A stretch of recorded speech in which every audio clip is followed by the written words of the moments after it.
Imagine a time when kids could walk to the beach alone, a time of trust and innocence. Now, imagine the day that all changed for an entire country. This is the story of the Beaumont children, a mystery that shattered Australia's sense of safety forever. It was Australia Day, January 26, 1966, in the sunny Adelaide suburb of Glenelg. The Beaumont family was getting ready for a day of fun.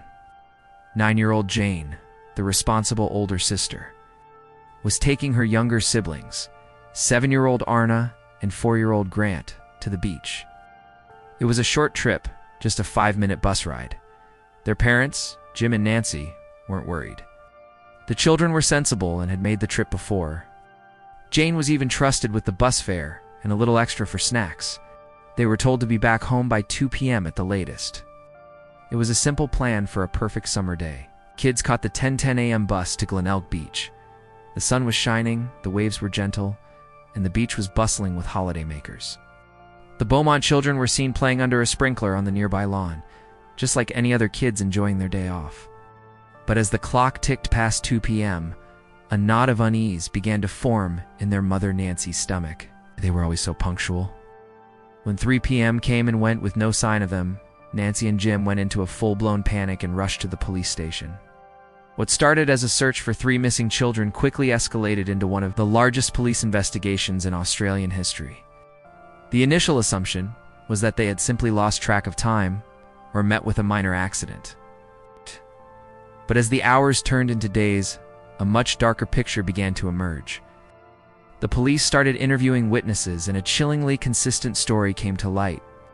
Several people remembered seeing the 3 children on the beach. They weren't alone. They were with a man. He was described as tall, thin, with fair or blondish hair, and a sun-tanned athletic build. He's in his mid-30s. Witnesses said the children seemed relaxed and happy with him. They were laughing and playing. He was even seen buying them treats, buys, and a drink from a local bakery. A shopkeeper confirmed selling the treats to the man, who paid with a £1 note, something the children's mother confirmed they did not have. The most crucial sighting came from a postman who knew the family well. Around 12:15 p.m., he saw Jane, Arna, and Grant walking away from the beach, heading north along a side street. They were alone, but appeared happy and were laughing. The postman thought little of it at the time, but this was the last confirmed sighting of the Beaumont children. They were walking away from their home, away from the bus stop, in the opposite direction of where they should have been going. It was as if they were willingly walking into oblivion.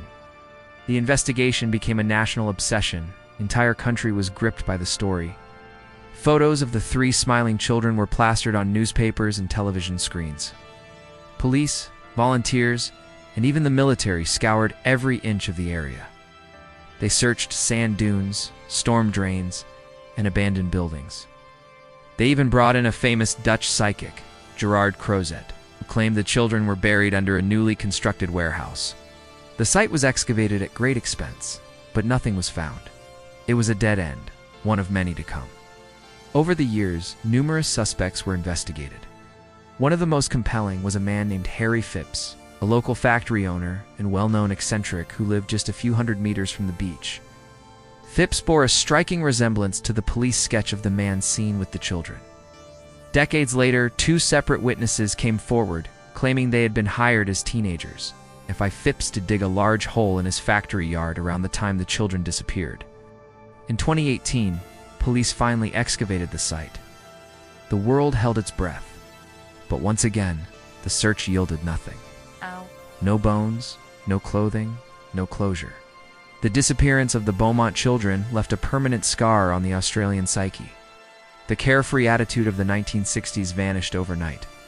Parents who once let their children roam free now held them tighter. The fear of stranger danger became a real and terrifying part of life. The case remains open to this day, a haunting reminder of the day innocence was lost on a sunny Australian beach.